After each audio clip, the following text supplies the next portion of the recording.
سورہ عنکبوت آیت نمبر 62۔ اعوذ باللہ من الشیطان الرجیم، بسم اللہ الرحمن الرحیم۔ اللہ یبسط الرزق لمن یشاء من عبادہ ویقدر لہ۔ اللہ تعالیٰ وہ کشادہ کرتے ہیں رزق جس کے لیے وہ چاہتے ہیں اپنے بندوں میں سے، اور وہ اندازے سے دیتے ہیں، نپا تلا دیتے ہیں اس رزق کو جس کے لیے وہ چاہتے ہیں۔ ان اللہ بکل شیء علیم، بے شک اللہ تعالیٰ ہر چیز کو جاننے والے ہیں۔ رزق کے لیے جب بھی ہم کبھی کوئی ڈسکشن کرتے ہیں تو اس میں محنت کا ہونا بہت ضروری ہوتا ہے، لیکن اس کے باوجود ہم اس کا عقیدہ بھی رکھتے ہیں۔ محنت تو اپنے طور پر کرنا بہت ضروری ہے، لیکن اس کے لیے ہمارے پاس کچھ کانسیپٹ بھی ہیں کہ جیسے موت بغیر مانگے ملتی ہے، ایسے رزق بھی کچھ اللہ کی بانٹ ہے، اور کچھ رزق کا تنگ ہو جانا، کچھ آزمائشوں کی وجہ سے ہمارا ٹیسٹ ہونا، اور کچھ ہمارے اپنے گناہوں کی سزا ہونا، یعنی یہ ایسے سمجھنے والی چیز ہے کہ انسان اپنا محاسبہ بھی کرتا رہے کہ میرا رزق میرے اپنے کسی گناہوں کی وجہ سے تنگ ہوا، یا میرے رب نے مجھے رزق کو روک کر آزمائش میں ڈالنا ہے کہ اب میں اس کو حرام ذرائع سے بھی کمانا ضروری ہوتا ہے میرے لیے، یا میں حلال ہی کے ذرائع ڈھونڈوں گا اور میں صبر کروں گا اور میں توکل رکھوں گا۔ اور اگر آپ کو یاد ہو تو آپ نے پچھلی آیت میں پڑھا تھا کہ جب اللہ نے فرمایا کہ میری زمین بہت وسیع ہے اور کسی صورت شرک کے معاملے میں کسی کا کہنا نہیں ماننا، تو اس کانٹیکس میں بھی رزق آ رہا تھا کہ رزق کا وعدہ اللہ نے تم سے کیا ہے، کبھی یہ نہ سمجھنا کہ توحید پر چل کر تمہارا رزق کوئی روک دے گا۔ تو اللہ تعالیٰ نے تو ابھی آپ آگے آیت دیکھیں گے کہ حرم کو بھی امن کی جگہ بنایا، جبکہ اچک لیے جاتے تھے وہاں سے لوگ۔ تو جب توحید پر انسان آتا ہے تو اسے پھر اللہ پر کچھ بھروسہ بھی رکھنا پڑے گا کہ اگر کہ اس کے لیے حلال کے ذرائع اچھے خاصے تنگ ہو چکے ہیں، تب بھی وہ حرام کی طرف رغبت نہیں کرتا۔ اور اللہ نے فرمایا جو پچھلی آیت میں کہ کئی ایسے چلنے پھرنے والے ہیں جنہوں نے اپنا رزق اپنے ساتھ لادا ہوا بھی نہیں ہے، لیکن اللہ انہیں روز کا روز عطا فرماتے ہیں۔ تو آپ دیکھیں کہ اس کانٹیکس میں بھی ہم اس آیت کو دیکھیں گے، اس کو ہم الگ سے بھی دیکھیں گے کہ ان اللہ بکل شیء علیم، اللہ کو سب علم ہے، اللہ تمہیں بھولے نہیں ہیں، کیونکہ جن کے لیے رزق کی تنگی ہو جاتی ہے وہ 1% کے لیے یا 0.% کے لیے ان کے دل میں یہ بات آتی ہے کہ کہیں اللہ مجھے بھول تو نہیں گئے، کہیں میں اللہ کی نظروں سے غافل تو نہیں ہوں، یا پھر وہ شرک کے ذرائع کہیں نہ کہیں سے انسان کے دماغ میں آنے لگتے ہیں۔ تو اللہ فرماتے ہیں کہ یہ سب اللہ کے ہاتھ میں ہے، لیکن اس میں بندے کو خود کو بھی محنت بہت دیکھنی ہے اور اپنے گناہوں سے توبہ بھی کرنی ہے۔ اللہ تعالی ہم سب پر رحم فرمائے۔ آگے دیکھیں وہی پوائنٹ آ رہا ہے کہ تم اللہ کو مانتے بھی ہو اور اللہ کی نہیں مانتے، اللہ کو مانتے ہو لیکن اللہ کی بات نہیں مانتے ہو۔ تو آپ دیکھیں غور کریں کہ پھر وہی بات آ رہی ہے کہ وَلَا إِن سَأَلْتَهُمْ، اور البتہ اگر تم ان لوگوں سے سوال کرو، کن لوگوں سے؟ جن کا پچھلا ذکر آیا تھا آیت نمبر 61 میں کہ یہ اللہ کو مان کر بھی کہاں بھٹک رہے ہیں، کیوں دھوکہ کھا رہے ہیں، کیوں شرک کر رہے ہیں؟ تو البتہ اگر تم ان سے سوال کرو من نزل من السماء ماء، کس نے نازل کیا آسمان سے پانی، فاحیا به الارض من بعد موتها، اور کس نے زندگی دی اس پانی کے ساتھ زمین کو اس کی موت کے بعد، یعنی اس کے بنجر ہونے کے بعد، تب بھی یہ اس اصول کو مانیں گے اور کہیں گے لَيَقُولُنَّ اللَّهُ، کہ یہ سب اللہ کے ہاتھ میں ہے، پانی برسانا اور آسمان زمین کا وجود میں لانا اور مسخر ہونا سورج اور چاند کا، یہ کہتے ہیں اللہ، سب ان تمام باتوں کے پیچھے یہ مانتے ہیں کہ اللہ کا ہاتھ ہے، تو آپ نے دیکھا پچھلی آیت میں بھی کہا گیا پھر کہاں بھٹک رہے ہو. اس کا مطلب یہ بات ان لوگوں سے ہو رہی ہے کہ جو اللہ کو مانتے ہوئے بھی غیر اللہ سے کوئی نہ کوئی آس لگاتے ہیں، یا کوئی نہ کوئی کہیں پر ان کے کانسیپٹ میں دراڑیں ہیں، اور پھر درمیان میں رزق کی بات آئی تو یعنی غور کرنے والوں کے لیے بہت انٹلیکچل پوائنٹس ہیں کہ میرے کسی گناہوں کی وجہ سے کہیں رزق تنگ نہ ہو جاتا ہو، یا رزق کے لیے کہیں ایسا نہ ہو کہ میں کوئی غلط ذرائع استعمال کروں اللہ کو مانتے ہوئے بھی. کیونکہ آپ دیکھیں اس کے ساتھ کتنی خوبصورت بات آ رہی ہے کہ محمد صلی اللہ علیہ وسلم کو کہا جا رہا ہے قل، اے محمد صلی اللہ علیہ وسلم یہ اللہ کو ماننے والوں کو کہہ دیجئے الحمدللہ، تمام تعریف بھی پھر اللہ ہی کی ہے. جیسے پچھلے کہا گیا فَأَنَّىٰ يُؤْفَكُونَ، پھر جب اللہ کو مانتے ہو تو پھر کیوں گناہ کرتے ہو، کیوں بھٹکے ہوئے پھر رہے ہو، کیوں غیر اللہ سے کوئی نہ کوئی ایکسپیکٹیشنز وابستہ ہیں.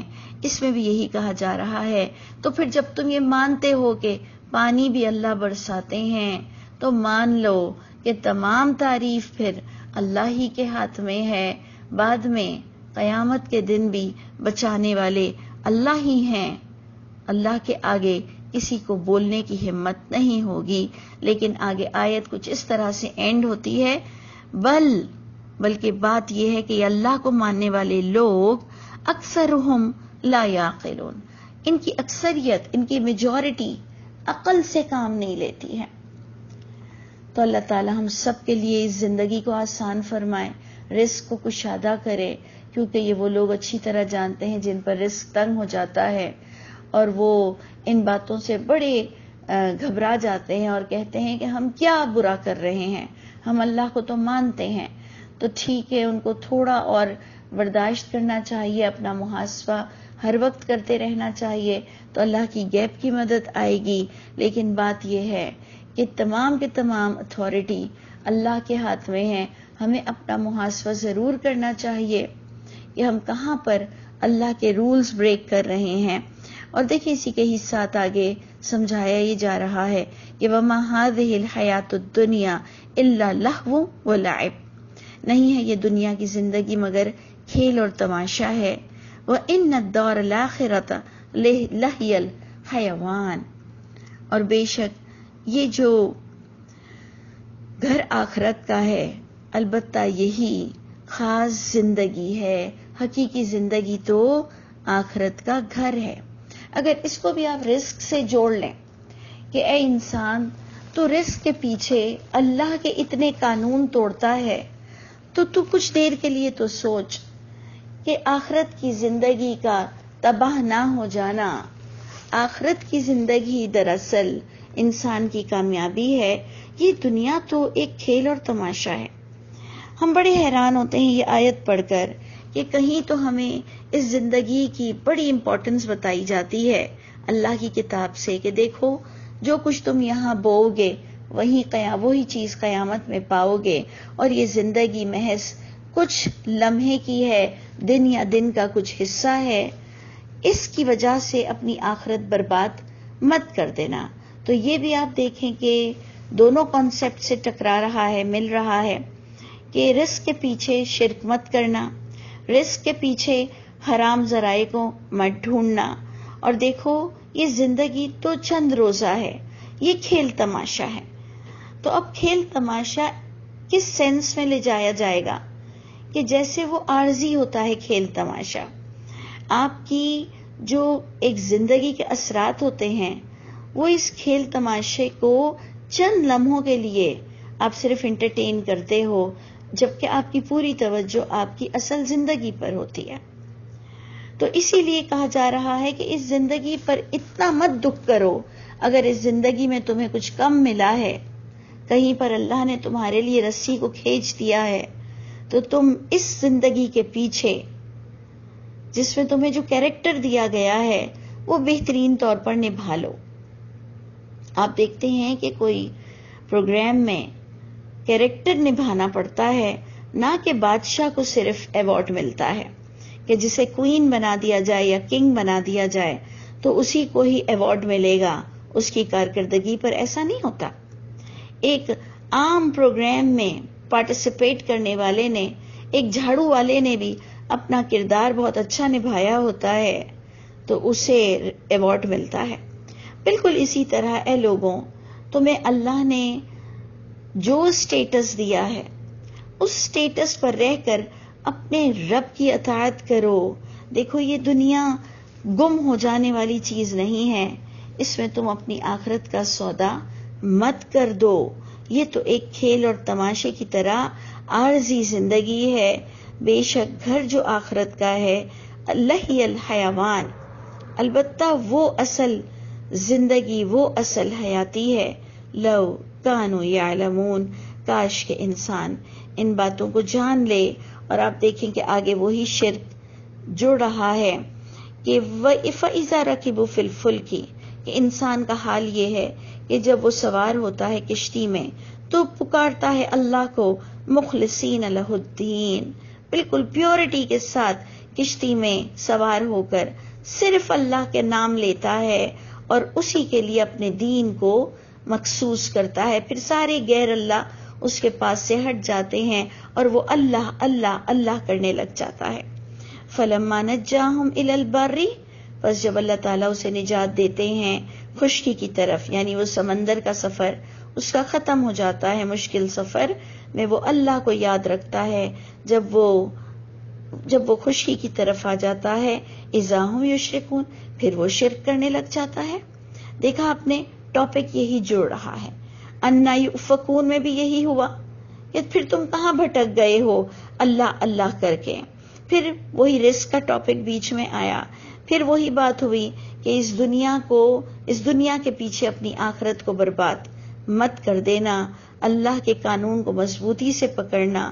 دیکھو کسی صورت شرک نہ کسی کے کہنے پر کرو اور نہ اپنے کانسیپٹ میں شرک کا ایلیمنٹ لاؤ. خوشیوں میں بھی اللہ ہی ہیں، غم میں بھی اور تکلیف میں بھی اللہ ہی کو پکارنا ہے. تو اللہ فرماتے ہیں پھر تم شرک کرنے لگ جاتے ہو.